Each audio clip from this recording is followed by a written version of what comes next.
जय हिंद दोस्तों, स्वागत है आप सभी का स्टडी प्रमोटर्स में। आज के इस वीडियो में हम लेक्चर नंबर 2 यानी कि पार्ट जो चैप्टर है वो 2 है, ठीक है। इसके पहले पार्ट 1 आपको पढ़ा दी हूँ, भारत में राष्ट्रवाद, उसमें भी एमसीक्यू था। पार्ट 2 में, पार्ट 1 में भी एमसीक्यू था, आपको बता दे रही हूँ। ये पार्ट 2 है, मोस्ट इम्पॉर्टेंट एमसीक्यू है, एनसीईआरटी बेस है, और पीवाईक्यू यानी कि प्रीवियस ईयर क्वेश्चन पेपर जो यूपी बोर्ड के पिछले वर्ष प्रश्न पत्रों में 2025 में आया हुआ है उसको भी इसमें मैं ऐड कर दी हूँ, ताकि आपको ऐसे पता चले कि कौन सा क्वेश्चन किस तरीके से आ रहा है, ठीक है दोस्तों। तो चलिए सबसे पहले देखते हैं प्रश्न 1, यानी कि क्वेश्चन नंबर जो 1 है। असहयोग आंदोलन 1920 से 1922 के समय अवध उत्तर प्रदेश में किसानों का नेतृत्व कौन कर रहा था, ठीक है। आपको आंसर बताना है कौन कर रहा था। जवाहरलाल नेहरू कर रहे थे, महात्मा गांधी, बाबा रामचंद्र या वल्लभ भाई पटेल। आपको बताना है, आंसर बताना है। देखिए आपको कौन सा क्वेश्चन आ रहा है, कौन सा नहीं आ रहा है, इससे आप देखिए क्या आपको आ रहा है। ये देखिए आपको बता दूं, ये जो है एनसीईआरटी से लिया गया है, ठीक है। एनसीईआरटी का अगर बुक है तो आप उसे पढ़िए, ठीक है। एनसीईआरटी को अगर आप पढ़ते हैं, आपको बता दूं, एनसीईआरटी मतलब जितना भी कंपटीशन एग्ज़ाम हो रहा है, अगर आप 10th क्लास में, 11th में जाएंगे, उसके बाद 12th में कंपटीशन एग्ज़ाम की तैयारी करेंगे, तो एनसीईआरटी बहुत ही इंपॉर्टेंट है। आप एनसीईआरटी पढ़िए अगर किताब है तो, ठीक है। किताब नहीं है तो कोई बात नहीं, मैं एनसीईआरटी से ही एमसीक्यू करवा रही हूँ, जितना भी मोस्ट इम्पॉर्टेंट है। इसका आंसर बताइए आप, आंसर क्या होगा? इसका आंसर क्या होगा? बाबा रामचंद्र, ठीक है। बाबा रामचंद्र कौन थे? असहयोग आंदोलन 1920 और 1922 के समय अवध उत्तर प्रदेश में किसानों का नेतृत्व कौन कर रहा था? देखिए, जब असहयोग आंदोलन प्रारंभ हुआ तो हर जगह से, हर क्षेत्र से अलग अलग लोग वहाँ पे क्या कहते हैं, नेतृत्व कर रहे थे, ठीक है। मदद कर रहे थे, नेतृत्व कर रहे थे वहाँ के लोग, ठीक है। तो यहाँ पूछा है अवध यानी कि उत्तर प्रदेश से, अवध उत्तर प्रदेश कौन कर रहा था? रामचंद्र, ठीक है। क्वेश्चन नंबर 2 देखिए, क्वेश्चन नंबर 2 है, आंध्र प्रदेश की गुडेम पहाड़ी में 1920 के दशक की शुरुआत में कौन सा आंदोलन फैल गया था? ये भी एनसीईआरटी से ही क्वेश्चन है, एनसीईआरटी से ही है, ठीक है। मैं इसलिए आपको बार बार बता रही हूँ ताकि आपको ध्यान रहे, क्योंकि एनसीईआरटी के बुक से ही क्वेश्चन बनता है, जो भी क्वेश्चन होता है एनसीईआरटी के बुक से ही होता है। इसलिए मैं ज़्यादा से ज़्यादा प्रयास की हूँ एनसीईआरटी से जो भी क्वेश्चन बन सकता है उसको बनाई हूँ एमसीक्यू के फॉर्मेट में, ठीक है। दूसरा ऑप्शन है, देखिए दूसरा क्वेश्चन नंबर है कि आंध्र प्रदेश की गुडेम पहाड़ी, याद रखिए गुडेम पहाड़ी 1920 के दशक की शुरुआत में कौन सा आंदोलन फैल गया था? कौन सा आंदोलन फैल गया था आपको बताना है। असहयोग आंदोलन, खिलाफत आंदोलन, असहयोग आंदोलन, खिलाफत आंदोलन, गुरिल्ला आंदोलन या स्वदेशी। आंसर क्या होगा? गुरिल्ला आंदोलन, ठीक है। गुरिल्ला आंदोलन याद रखना है, गुरिल्ला आंदोलन, ठीक है। क्वेश्चन नंबर 3 है, गुडेम पहाड़ी गुरिल्ला आंदोलन किस राज्य में फैला था? या आप तो देख लिए कि कौन, किस तरीके से, ये क्या आंदोलन का क्या नाम था। अब ये आपको बताना है आपको कि जो गुडेम पहाड़ी की गुरिल्ला आंदोलन था वो किस राज्य में फैला था? बिहार में, ठीक है, आंध्र प्रदेश में, महाराष्ट्र में या कर्नाटक में? आंसर बताइए, आंसर क्या होगा? आंसर क्या होगा? आंध्र प्रदेश में, ठीक है, आंध्र प्रदेश में। देखिए आंध्र प्रदेश में। अब चौथा क्वेश्चन नंबर है 4, गुडेम पहाड़ी गुरिल्ला आंदोलन का मुख्य नेतृत्व किसने किया है? आपको बताना है, ठीक है। आपको बताना है कि गुडेम जो पहाड़ी के गुरिल्ला आंदोलन का मुख्य नेतृत्व किसने किया है? अलूरी सीताराम राजू, वल्लभ भाई पटेल, पिंगली वकैया या राजगोपालाचारी? आंसर बताइए कौन सा आंसर सही होगा इसका। देखिए आंसर क्या होगा? अलूरी सीताराम राजू, ठीक है। नाम याद रखिए, क्या है नाम? अलूरी सीताराम राजू। ये एनसीईआरटी का क्वेश्चन करवा रही हूँ मैं, एनसीईआरटी का, बार बार बता रही हूँ एनसीईआरटी पढ़िए बुक को, ठीक है, अच्छे नंबर लाने हैं तो। क्वेश्चन नंबर 5 है, 1859 का इंग्लैंड इमिग्रेशन एक्ट किससे संबंधित है? आपको बताना है किससे संबंधित। अगर कोई बच्चा एनसीईआरटी पढ़ा होगा तो इसका आंसर तुरंत बता देगा। पहला ऑप्शन है किसानों के अधिकार से, मजदूरों की आवाजाही से, व्यापारिक करों से या शिक्षा से। आपको आंसर बताना है। देखिए आंसर क्या होगा, मजदूरों की आवाजाही से संबंधित था। ठीक है, मजदूरों की आवाजाही। देखिए जो इंग्लैंड इमिग्रेशन एक्ट था, जब इसको अंग्रेज़ लगाएं तो इसमें यह था कि जो मजदूरों की आवाजाही यानी कि आने जाने का काम के दौरान आने जाने का, इस पर रोक लगा दिए थे। ठीक है, मजदूरों की आवाजाही से। 6 क्वेश्चन नंबर है, 1859 के इमिग्रेशन एक्ट के अनुसार बागान मजदूरों को किस पर प्रतिबंध था? किस पर प्रतिबंध था? मजदूरी बढ़ाने पर, ठीक है, बागान से बाहर जाने पर, शिक्षा लेने पर और अन्य काम। अब आंसर को एलिमिनेट करना सीखिए कैसे करना। अन्य काम पर तो बिल्कुल नहीं होगा। ठीक है, बिल्कुल नहीं होगा। शिक्षा पे कैसे होगा? शिक्षा पे तो शिक्षा उस समय मजदूरी इतना करवाते थे। ठीक है, तो शिक्षा कैसे वो सब देंगे? ये तो बिल्कुल नहीं होगा। मजदूरों को बढ़ाने में तो बिल्कुल नहीं होगा। आंसर क्या बचा? बागान से बाहर जाने पे। ठीक है, आवाजाही को बंद कर दिए थे ताकि बाहर आए और फिर जाए नहीं। ठीक है, बागान से बाहर आने जाने पर रोक लगाए थे। एक्ट याद रखिए। क्वेश्चन नंबर 7 है, स्वराज पार्टी का गठन कब हुआ था? आपको बताना है स्वराज पार्टी का गठन कब हुआ था। 1920, 1923, 1925 या 1930? क्वेश्चन है, बताइए। स्वराज पार्टी का मोस्ट इम्पॉर्टेंट है, किसी न किसी सेट में पूछ ही देगा इसको। ठीक है, बताइए। देखिए इसका आंसर क्या होगा, 1923 में। कब हुआ था? 1923 में स्वराज पार्टी का गठन हुआ था। चलिए नेक्स्ट क्वेश्चन है, स्वराज पार्टी का गठन किन नेताओं ने किया था? आपको बताना है। स्वराज पार्टी जब 1923 में बन गया था, 1923 में बना था, तो ये भी तो आएगा क्वेश्चन कि किसने बनवाया था। ठीक है, किसने बनाया था इसको। 8वां क्वेश्चन नंबर आपको बताना है। ऑप्शन नंबर है ए, बाल गंगाधर तिलक। ठीक है, बी है सुभाष चंद्र बोस और नेहरू जी, सी है चित्तरंजन दास और मोतीलाल नेहरू जी, चौथा है महात्मा गांधी और पटेल जी। आपको आंसर बताना। देखिए आंसर क्या होगा, चित्तरंजन दास और मोतीलाल नेहरू। 1923 में इसका गठन हुआ और इसमें 2 लोग थे। देखिए यहाँ पे चित्तरंजन दास और मोतीलाल नेहरू, आपको याद रखना है।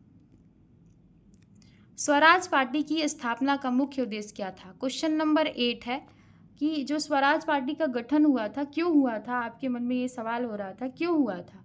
अंग्रेजों के साथ समझौता करना था या क्रांतिकारी आंदोलन को बढ़ावा देना था, विधान परिषदों में प्रवेश कर ब्रिटिश शासन को बाधित करना था या पूर्ण स्वतंत्रता की मांग करना था?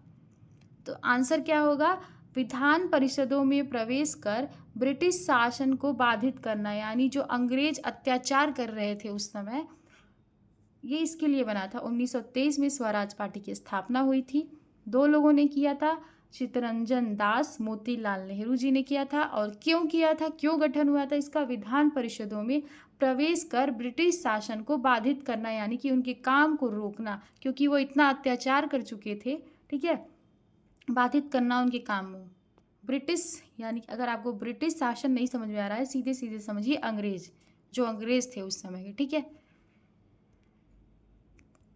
क्वेश्चन नंबर 10 है, स्वराज पार्टी का गठन किस आंदोलन की असफलता के बाद किया गया था? आंसर बताना है। असहयोग आंदोलन, सविनय अवज्ञा आंदोलन, भारत छोड़ो आंदोलन, चंपारण।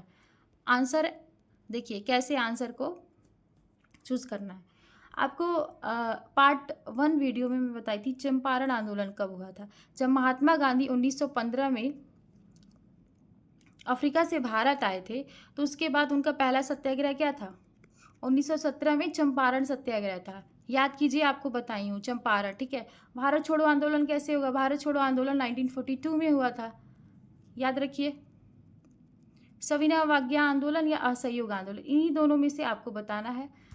जो बच्चा पढ़ा होगा वो बता देगा। ठीक है, कब हुआ था? असहयोग आंदोलन। किस आंदोलन की असफलता के बाद हुआ था? असहयोग आंदोलन की सफलता के बाद हुआ था। ठीक है, असफलता के बाद हुआ था। यहाँ सफलता नहीं है, असफलता है, याद रखिएगा। क्वेश्चन नंबर 11 है, स्वराज पार्टी को किस नाम से भी जाना जाता है? आपको बताना है किस नाम से। Independence party, council entrance party, क्रांतिकारी पार्टी या नेशनल पार्टी? बताइए आंसर क्या होगा। इंडिपेंडेंट पार्टी होगा या काउंसिल एंट्रेंस पार्टी होगा, क्रांतिकारी पार्टी या नेशनल होगा? आंसर क्या होगा? इंडिपेंडेंस पार्टी, सॉरी, इसका आंसर होगा काउंसिल एंट्रेंस पार्टी। ठीक है, ऑप्शन नंबर बी इसका राइट होगा। चलिए 12 है क्वेश्चन नंबर, स्वराज पार्टी का प्रथम अध्यक्ष कौन बना था? आपको बताना है स्वराज पार्टी का प्रथम अध्यक्ष कौन बना था।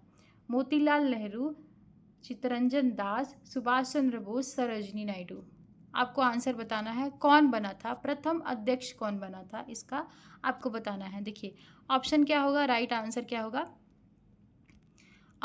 चित्तरंजन दास। ठीक है, चलिए बताया, पहले रिवीजन कराते हैं। 1923 में इसका गठन हुआ स्वराज पार्टी का। 2 लोग इसमें प्रमुख थे, चित्तरंजन दास, मोतीलाल नेहरू जी थे। अध्यक्ष कौन थे? चित्तरंजन दास जी थे। ठीक है, चलिए नेक्स्ट है, स्वराज पार्टी का प्रथम महासचिव। देखिए उसमें अध्यक्ष पूछा है, इसमें महासचिव। महासचिव याद रखिएगा कौन थे? मोतीलाल नेहरू, चित्तरंजन दास, सुभाष चंद्र बोस, जवाहरलाल नेहरू। आंसर बताइए, आंसर क्या सही होगा? देखिए आंसर क्या होगा, मोतीलाल नेहरू। ठीक है, क्वेश्चन नंबर 14 है। देखिए साइमन कमीशन भारत कब आया था? आपको बताना है साइमन कमीशन भारत कब आया था। 1927, 1928, 1930, 1931? आंसर बताना है। चलिए इसका आंसर क्या होगा, 1928। भारत कब आया था? 1928 को साइमन कमीशन भारत कब आया था? साइमन कमीशन भारत 1928 में आया था। 15 है क्वेश्चन नंबर, साइमन कमीशन का मुख्य उद्देश्य क्या था? साइमन कमीशन जब 1928 में आया था, 1928 में आया था जब भारत में, तो इसका मुख्य उद्देश्य क्या था, मतलब क्यों आया था? भारत को पूर्ण स्वराज दिलाना या प्रांतीय स्वशासन की व्यवस्था की जांच करना, भारत की शिक्षा प्रणाली सुधार करना या भारत में रेल मार्ग का विकास करना? आंसर बताना है। ठीक है, आंसर क्या होगा, इसका आंसर होगा प्रांतीय स्वशासन की व्यवस्था की जांच करना। क्या करना? जांच करना था, जांच करना। ठीक है, प्रांतीय स्वशासन की व्यवस्था की जांच करना था। चलिए नेक्स्ट है, साइमन कमीशन में कितने सदस्य थे? साइमन कमीशन में कितने सदस्य थे, आपको ये बताना है। साइमन कमीशन 1928 में आया भारत। क्यों आया? प्रांतीय स्वशासन की व्यवस्था की जांच करने। अब जब साइमन कमीशन आया है तो इसमें सदस्य तो होंगे दोस्तों। ठीक है, अब आपको बताना है कि कितने सदस्य थे। 5 थे, 6 थे, 7 थे या 9 थे? कितने सदस्य थे आपको बताना है। इसमें सदस्य थे 7 सदस्य थे। कितने? 7 सदस्य थे। देखिए 7। साइमन कमीशन का अध्यक्ष कौन था?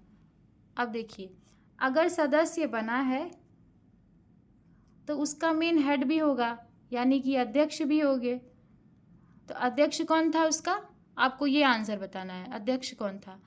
Lord Dalhousie, sir John Simon, Lord Irwin या विलियम वेजवुड? कौन था साइमन कमीशन में? साइमन, यानी कि जॉन साइमन था। कौन था? John Simon. John Simon. भारतीय नेताओं ने साइमन कमीशन का विरोध क्यों किया? आपको ये बताना है। भारतीय नेताओं ने साइमन कमीशन का विरोध क्यों किया था, आपको ये बताना है। ठीक है, आंसर बताइए, क्या आंसर सही होगा इसका। भारतीय नेताओं ने साइमन कमीशन का विरोध क्यों किया? आप अगर पढ़े होंगे तो इसका आंसर अच्छे से बताएंगे, क्योंकि इसमें पहले इसको देखना बंद कीजिए। ठीक है, इसको देखना बंद कीजिए, पहले आंसर बताइए। क्योंकि इसमें कोई भारतीय नहीं था, क्योंकि यह अंग्रेजों के पक्ष में था, क्योंकि यह किसानों के लिए था, और क्योंकि ये मुस्लिम शामिल नहीं थे। क्योंकि इसमें मुस्लिम नहीं शामिल थे। क्या बताना है आंसर आपको, बताइए आंसर क्या होगा। देखिए आंसर क्या होगा, क्योंकि इसमें कोई भारतीय शामिल। जब साइमन कमीशन आया भारत 1928 में, ठीक है। 7 सदस्य थे इसमें, अध्यक्ष थे साइमन। और क्यों इसका बहिष्कार किया, क्यों इसका विरोध किया गया, क्योंकि इसमें कोई भारतीय सदस्य नहीं था। जो 7 सदस्य का गठन हुआ था, 7 सदस्य थे, ठीक है, उसमें सारे अंग्रेज बैठे हुए थे। अंग्रेज अपने मन मुताबिक जो काम करते थे, जो नियम बनाते थे, उसको मानना पड़ता था, ठीक है। और इसमें कोई भारतीय सदस्य नहीं था, अपने हिसाब से जांच करते थे वो, ठीक है। इसलिए क्योंकि इसमें कोई भारतीय नहीं था, इसलिए इसका विरोध किया गया था साइमन कमीशन का। नेक्स्ट है, साइमन कमीशन के विरोध में कौन सा प्रसिद्ध नारा लगाया गया। दोस्तों याद रखिए, जब फ्रांस का राष्ट्रवाद यानी कि फ्रांस का एकीकरण में आपको पढ़ा रही थी, तो फ्रांस में राष्ट्रवाद के लिए नारा लगाया गया था। स्वतंत्रता, समानता और बंधुत्व का नारा लगाया गया था, ठीक है, जो हमारी प्रस्तावना में भी है। अब देखिए इसमें कौन सा नारा, साइमन कमीशन का विरोध में कौन से नारे लगाए गए थे, आपको बताना है कौन से। भारत छोड़ो, जय हिंद, साइमन गो बैक या वंदे मातरम। आपको बताना है वंदे मातरम। भारत छोड़ो आंदोलन तो होगा नहीं, क्योंकि 1942 में ये हुआ है। कब हुआ है, 1942 में हुआ है। जय हिंद भी नहीं होगा। तो देखिए यहाँ सीधे सीधे क्या लिखा है, साइमन गो बैक, साइमन तुम वापस जाओ, ठीक है, वापस जाओ, गो बैक, वापस जाओ। क्वेश्चन नंबर 20 है, साइमन कमीशन के विरोध में किस नेता की लाठीचार्ज में मृत्यु हो गई थी। देखिए दोस्तों, जब साइमन आया था, साइमन कमीशन भारत आया था 1928 में, उसका विद्रोह किया जा रहा था, यानी कि साइमन गो बैक के नारे लगा रहे थे, उसी दौरान, ठीक है, किसकी मृत्यु हो गई थी आपको ये बताना है। बाल गंगाधर तिलक, लाला लाजपत राय, गोपाल कृष्ण गोखले और सुरेंद्र नाथ बनर्जी। आंसर बताइए, आंसर क्या होगा, लाला लाजपत राय, ठीक है, इनकी क्या हो गई थी, मृत्यु हो गई थी। साइमन कमीशन के विरोध में किस नेता के लाठीचार्ज में मृत्यु हो गई थी, तो लाला लाजपत राय जी की मृत्यु हो गई थी, ठीक है। लाला लाजपत राय की मृत्यु के बाद उन्हें किस नाम से याद किया जाने लगा था, आपको बताना है किस नाम से। जब उन्होंने साइमन कमीशन का विरोध कर रहे थे, उस समय लाठीचार्ज हुआ, उस लाठीचार्ज में उनकी मृत्यु हो गई थी, और उसके बाद से उन्हें किस नाम से जाना गया, पंजाब केसरी, शेर पंजाब, या लोकमान्य, या देश बंधु, ठीक है। आपको आंसर बताना है, आंसर क्या होगा, किस नाम से पुकारा गया, आपको बताना है, पंजाब केसरी। क्या है, पंजाब केसरी।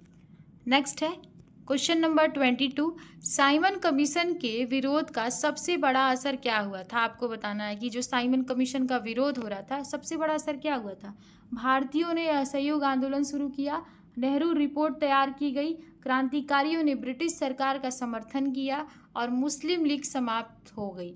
आंसर बताना, आंसर क्या होगा, नेहरू रिपोर्ट तैयार की गई। क्या की, नेहरू रिपोर्ट तैयार की गई थी, नेहरू रिपोर्ट तैयार की गई थी। क्वेश्चन नंबर 23 है, साइमन कमीशन किस सरकार के समय भारत आया था, किस सरकार के समय आया था। उस समय जो अंग्रेज के जो अधिकारी थे, ठीक है, उसके बारे में पूछ रहा है कि जो भारत साइमन कमीशन किस सरकार के समय आया था, वो पूछ रहा है। आंसर आप बताइए, क्लीमेंट एटली थे, या लॉर्ड माउंटबेटन थे, लॉर्ड इरविन थे, या लॉर्ड कर्जन। लॉर्ड कर्जन आपको बताए हैं 1905 में बंगाल का विभाजन किए थे इन्होंने, तो ये तो बिल्कुल नहीं होगा, आंसर इसको हटा दीजिए, ठीक है। आंसर क्या होगा, लॉर्ड इरविन। कौन थे, लॉर्ड इरविन।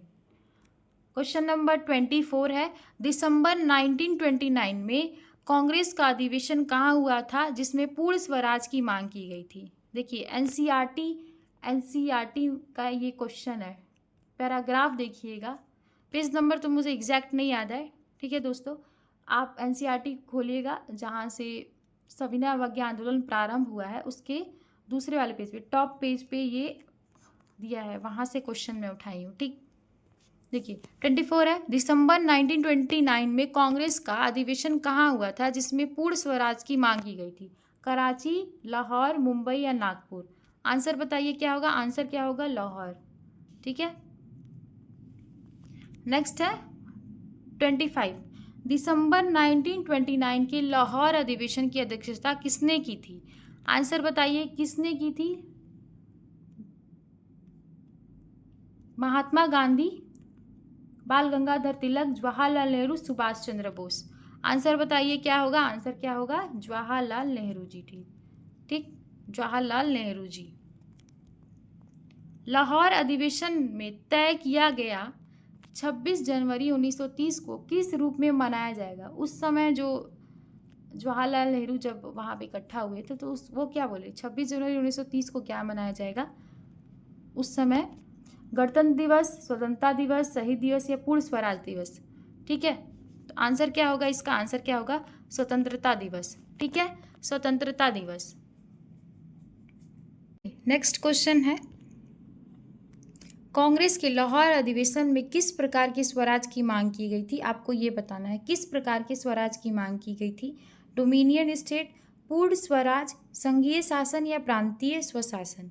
आंसर बताना है, आंसर क्या होगा, आंसर क्या होगा, पूर्ण स्वराज की मांग की गई थी। 28 क्वेश्चन नंबर, 26 जनवरी 1930 को लोगों ने किसके लिए शपथ ली थी। आपको ये बताना है, 26 जनवरी 1930 असहयोग आंदोलन, खिलाफत आंदोलन, पूर्ण स्वराज के लिए संघर्ष या नमक सत्याग्रह। क्या होगा, पूर्ण स्वराज के लिए संघर्ष। याद रखिए, पूर्ण स्वराज के लिए संघर्ष। क्वेश्चन नंबर 39 है, 29 है, क्वेश्चन नंबर 29 है, 31 जनवरी 1930 को गांधी जी ने किस वायसराय को पत्र लिखा था। किस वायसराय को पत्र लिखा था, Lord Dalhousie, Lord Curzon, Lord Irwin या लॉर्ड वेवल। देखिए यहाँ पे फिर कर्जन आया है। कर्जन 1905 में, लॉर्ड कर्जन ने 1905 में बंगाल का विभाजन किया था। डलहौजी बिल्कुल नहीं होगा, ये भी आंसर गलत है, ये भी आंसर गलत है। आंसर क्या होगा, लॉर्ड इरविन। आंसर क्या होगा, लॉर्ड इरविन। क्वेश्चन नंबर 30 है, गांधी जी ने अपने पत्र में कुल कितनी मांगे रखे थे। जो लॉर्ड इरविन को उन्होंने पत्र लिखा था, ठीक है, तो कितनी मांग थी उनकी। आपको ये बताना है कितनी मांग थी, 11 था। कितना था, 11 था। 31, गांधी जी की 11 मांगों में से प्रमुख मांग कौन सी थी। आपको ये बताना है प्रमुख मांग कौन सा था, आपको ये बताना है। ठीक है, पूर्ण स्वतंत्रता, नमक कानून समाप्त करना, संविधान सभा का गठन या पृथक निर्वाचन मंडल। आंसर बताना है आपको, आंसर क्या होगा, आंसर क्या होगा, नमक कानून समाप्त करना था। नमक पर टैक्स लगाए थे अंग्रेजों ने टैक्स लगाया था, नमक पे भी टैक्स लगाया था उन्होंने। तो क्या हुआ, किस लिए 11 सूत्री जो मांग थी वो क्या था, नमक कानून को समाप्त करना था, नमक कानून को समाप्त करना था। नेक्स्ट है 32 क्वेश्चन नंबर है, 1930 में गांधी जी द्वारा रखा गया 11 सूत्री मांगों का मुख्य उद्देश्य क्या था। किसानों और मजदूरों की समस्याओं का समाधान था, भारत को अलग राष्ट्र बनाना, अंग्रेजों को भारत से भगाना या शिक्षा का प्रसार करना। आंसर बताना है, इन चारों में से आंसर क्या होगा। देखिए ये तो बिल्कुल भी नहीं होगा, ये बिल्कुल भी नहीं होगा, इसको तो ऐसे ही हटा दीजिए। ठीक है, आंसर क्या होगा, किसानों और मजदूरों की समस्याओं का समाधान करना था। नेक्स्ट है 33 क्वेश्चन नंबर है, गांधी जी द्वारा लिखे गए पत्र का परिणाम क्या हुआ था। आपको ये बताना है, गांधी जी द्वारा जो लॉर्ड इरविन को उन्होंने पत्र लिखा था, 11 सूत्री मांग थी उसमें, तो क्या था परिणाम, क्या हुआ था। अंग्रेजों ने सभी मांगे मान ली, गांधी जी ने असहयोग आंदोलन शुरू किया, सविनय अवज्ञा आंदोलन शुरू हुआ और कांग्रेस का विभाजन हो गया। आंसर बताना है, आंसर क्या होगा, आंसर क्या होगा, सविनय अवज्ञा आंदोलन शुरू हुआ था। क्योंकि लॉर्ड इरविन जो है वो 11 सूत्री मांगों को पूरा तरीके से नहीं माना था। ठीक है, उसके संदर्भ में सविनय अवज्ञा आंदोलन की शुरुआत की गई थी गांधी जी द्वारा। 34 क्वेश्चन नंबर है, 1921 में और 1922 के बीच विदेशी कपड़ों के आयात में कितनी गिरावट आई थी। आपको ये बताना है। देखिए ये पूरा एनसीईआरटी का क्वेश्चन है, एनसीईआरटी, ये जो क्वेश्चन है एनसीईआरटी का क्वेश्चन है, इससे 3-4 क्वेश्चन है। ठीक है, आप ठीक से पढ़िए, क्या पता आपसे पूछ दे कि 1921 से 1922 के बीच में जो विदेशी कपड़ों का आयात में कितनी गिरावट आई थी। आपको ये बताना है, विदेशी कपड़ों यानी कि जो अंग्रेज कच्चे माल यहाँ से ले जा रहे थे और वहाँ से कपड़ों को बना के ला रहे थे और यहाँ पे यानी कि भारत में बेच रहे थे और मुनाफा कमा रहे थे। वहाँ पे विदेशी जो कपड़े के आयात है कितनी % गिरावट आई थी जब आंदोलन शुरू हुआ था, ठीक है। 1/4 आधी, 3/4 या बिल्कुल समाप्त की गई थी। क्या हुई थी? आधी हो गई थी, आधी हो गई थी, ठीक है, आधी हो गई थी। 35 क्वेश्चन नंबर है, 1921 से 1922 के बीच में विदेशी कपड़ों के आयात की कीमत कितने से घटकर कितनी रह गई थी, आपको ये बताना है। 120 करोड़ से 60 करोड़, 102 करोड़ से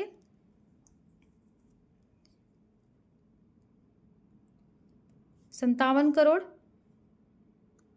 ठीक है, 110 करोड़ से 65 और 90 से 50। आपको बताना है आंसर इसका। आंसर क्या होगा सही? 120 करोड़ से, देखिए 120 करोड़ से 57 करोड़, ठीक है। विदेशी कपड़ों के आयात में गिरावट किस आंदोलन में प्रभाव से हुआ? किस आंदोलन के प्रभाव से है? जो विदेशी कपड़े का जो था कि विदेशी कपड़ों का बहिष्कार करना है, ठीक है, और उसके दाम क्या हो गए? आधे हो गए, आधे हो गए। किस आंदोलन के प्रभाव से हुआ था? स्वदेशी आंदोलन, असहयोग आंदोलन, भारत छोड़ो आंदोलन, गृह स्वराज आंदोलन। क्या होगा? असहयोग आंदोलन। क्या होगा? असहयोग आंदोलन होगा, असहयोग आंदोलन। देखिए दोस्तों, आपको यहाँ पे इतने सारे क्वेश्चन मैं करा दी हूँ। पार्ट 1 और पार्ट 2 कंप्लीट हो गया है। अब जो 3rd चैप्टर है उसका MCQ करवाऊंगी। इसके पहले अगर यूरोप में राष्ट्रवाद को आप नहीं समझे हैं तो फुल डिटेल में मेरा वीडियो है, उसको जाके देखिए। और दोनों पार्ट 1 और पार्ट 2 उसका MCQ भी करवाइए, उसको जाके देखिए। और SST का यानी कि सामाजिक विज्ञान का अगर आपको पूरा सिलेबस नहीं पता है, वेटेज नहीं पता यानी कि कौन सा नंबर कौन से सब्जेक्ट में कितना नंबर है, इतिहास का, भूगोल का, नागरिक शास्त्र का, तो उसको जाके देखिए। 19 मिनट का वीडियो है मेरा। प्लेलिस्ट में जाइए, प्लेलिस्ट में सारा आपको मिल जाएगा, वहाँ से देखिए। और अपने दोस्तों को शेयर कीजिए, लाइक कीजिए, कमेंट कीजिए। अगर आपको कोई डाउट है, कोई भी डाउट है, आप कमेंट करिए, ठीक है। क्वेश्चन से रिलेटेड हो गया, आपको समझ में नहीं आ रहा है, या फिर किसी भी चीज़ से यानी कि कोई भी MCQ का अगर वीडियो आपको चाहिए कि मैम ये समझ में नहीं आ रहा, आप मुझे बता दीजिए, तो मैं उस पर वीडियो बना दूँगी, ठीक है। कोई लेसन नहीं समझ में आ रहा आपको, बता दीजिएगा मुझे कमेंट बॉक्स में, मैं उस पर वीडियो बना दूँगी अच्छे से, ठीक है। धन्यवाद दोस्तों।